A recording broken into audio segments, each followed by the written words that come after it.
Assalamualaikum warahmatullahi wabarakatuh. Apa khabar semua anak-anak syurga Ustazah?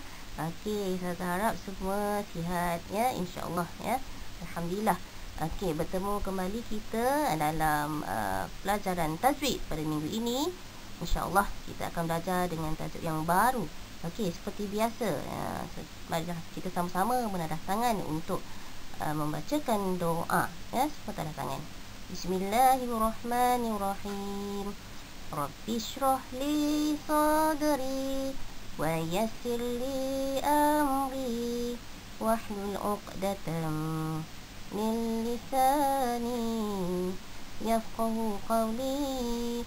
Ya Allah, lapangkan dadaku, permudahkanlah urusanku, dan lepaskanlah kekakuan dari lidahku. Amin ya rabbal alamin. InsyaAllah ya, mudah-mudahan Allah lapangkan dada kamu semua, mudah untuk menerima ilmu, insyaAllah. Okey, pada minggu lepas kamu sudah pelajari, sudah berkenalan dengan idgham mutamatsilain. InsyaAllah pada minggu ini ya, kita akan berkenalan dengan idgham mutajanisain. Okey, seperti dalam paparan yang Ustazah lampirkan ni, semua nampak kan dalam kotak hijau tu ya. Mari kita sebut sama-sama. Idgham mutajanisain. Okay, sekali lagi, idgham mutajanisain. InsyaAllah kita akan berkenalan dengan lebih lanjut lagi dengan idgham mutajanisain. Jom. Okey, baiklah, mari kita berkenalan dengan pengertian idgham mutajanisain. Okey.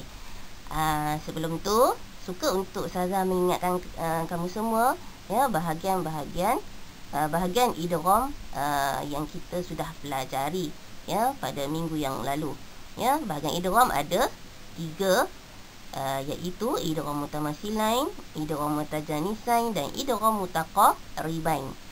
Kita sudah berkenalan dengan idgham mutamatsilain dan juga pada hari ini idgham mutajanisain. Tinggal satu lagi idgham yang belum kita berkenalan. Insya-Allah kita akan berkenalan nanti. Okey, jadi tanpa buang masa, mari kita baca ya. Kita tengok pengertian idgham mutajanisain. Semua perhatikan dalam paparan ni. Okey, semua boleh ikut Ustazah baca. Pengertian idgham mutajanisain. Perkataan idgham bermaksud menggabungkan. Perkataan mutajanisain bermaksud dua huruf yang sama pada makhraj tetapi berlainan pada sifat, atau sama pada sifat tetapi berlainan pada makhraj.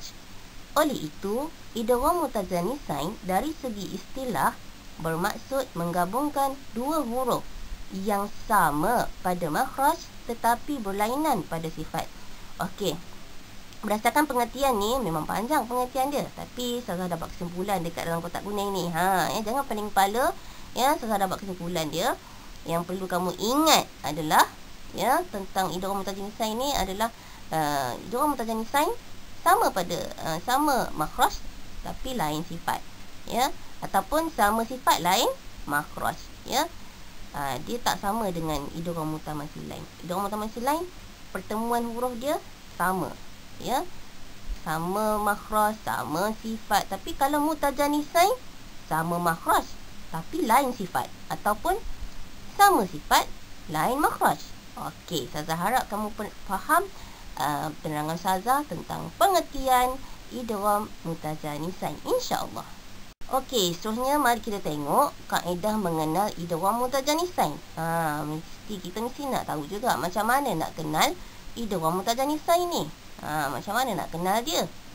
Ya, dalam Quran macam mana kita nak tahu itu adalah idgham mutajanisain? Okey, baiklah, ikut Ustazah baca keterangan dalam paparan ni. Kaedah mengenal idgham mutajanisain. Huruf yang pertama sukun dan huruf yang kedua berbaris ya. Okey, cara ataupun kaedah mengenal idgham mutajanisain, huruf yang pertama dia sukun. Sukun bermaksud mati. Dan huruf yang kedua dia ada baris. Nanti kita tengok dalam contoh ayat Quran yang Ustazah lampirkan nanti. Kita akan tengok nanti ya, insya-Allah. Okey, baiklah, sebenarnya kita tengok kaedah bacaan idgham mutajanisain. Okey, semua ikut Ustazah sebut dan ikut Ustazah baca sekali ya. Kaedah bacaan idgham mutajanisain. Wajib diidghamkan huruf yang pertama ke dalam huruf yang kedua dengan bertasydid. Okey, wajib kita idghamkan. Idgham tu apa dia? Kita memasukkan huruf yang pertama. Nak masuk ke mana? Ya, huruf yang pertama ke dalam huruf yang kedua dan kita sertakan sekali dengan tasydid. Ma makna tasydid? Tasydid maksud dia sabdu ataupun syaddah. Ya. Okey, itu kaedah nak baca idgham mutajanisain. Nanti saya akan datangkan contoh dia insya-Allah. Okey, baiklah. Seterusnya mari kita tengok contoh idgham mutajanisain. Okey, kita tengok contoh idgham mutajanisain dalam ataupun pada kalimah. Okey, semua perhatikan nombor 1. Saya akan bacakan daripada nombor 1 hingga nombor 6. Baiklah, saya nak kamu dengarkan betul-betul ya, dan cuba ikut di rumah sana ya. Dengar dan ikut.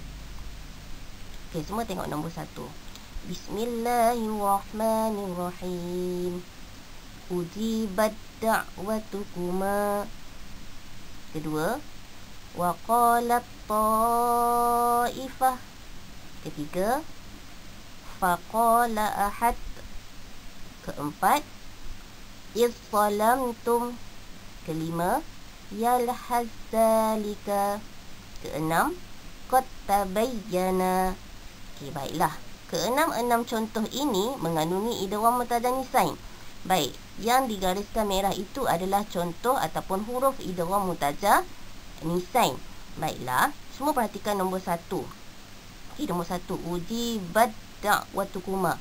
Okey, cara bacaan idgham mutajanisain ya, kamu tak perlu bunyikan ta tu. Kita terus masukkan ke dalam huruf yang seterusnya, huruf dal tu. Bunyikan huruf dal tu. Ujibat da'watukuma. Jangan baca ujibat, tak perlu bunyikan ta tu. Ya, ujibat, tak perlu macam tu. Terus sahaja ujibat da'watukuma, terus bunyikan dal tu. Ya, kita masukkan terus huruf yang kedua. Ujibat da'watukuma. Okey, jelas semua? InsyaAllah. Saya harap kamu faham dalam perangan sazah ni ya, insyaAllah. Okey, baiklah. Seterusnya mari kita tengok contoh idgham mutajanisain dalam ayat ataupun pada ayat. Okey, semua tengok dalam paparan yang saya lampirkan sekarang. Semua dengar, tengok dan ikut sekali bacaan ustazah insya-Allah. Okey, tengok contoh tersebut. Bismillahirrahmanirrahim. La ikraha fid din. Qad tabayyana ar-rusydu minal ghayy. Surah Al-Baqarah ayat 256. Okey, baiklah, di sini ustazah datangkan satu contoh saja ya. Tengok garisan merah tu, itu adalah contoh idgham mutajanisain di mana huruf dal bertemu dengan ta. Jadi ingat ya, kita kena masukkan huruf pertama ke dalam huruf yang kedua ya. Jadi kita tak perlu sebut huruf yang pertama tu, terus sebut huruf yang kedua. Qattaba ya, qatta, qatta ya, tak perlu sebut qad. Terus sebut ta sahaja. Qad tabayyana. Jelas ya? Qad tabayyana. Okey, saya harap kamu faham dalam perangan ustazah untuk kali ini insya-Allah. Okey, baiklah. Jadi apa yang perlu kamu buat untuk minggu ini? Okey, seperti biasa kamu mesti dengar dan tonton rakaman video yang saya lampirkan ni. Kemudian ustazah nak kamu sebut semula pengertian ataupun kaedah mengenal dan contoh idgham mutajanisain ya. Cuba fahamkan dan cuba ingat contoh dia. Dan tidak perlu salin nota dan juga tiada tugasan untuk minggu ini. InsyaAllah saya akan bagi tugasan pada di lain masa nanti ya. Jadi saya harap semua boleh faham dalam perangan ustazah kali ini.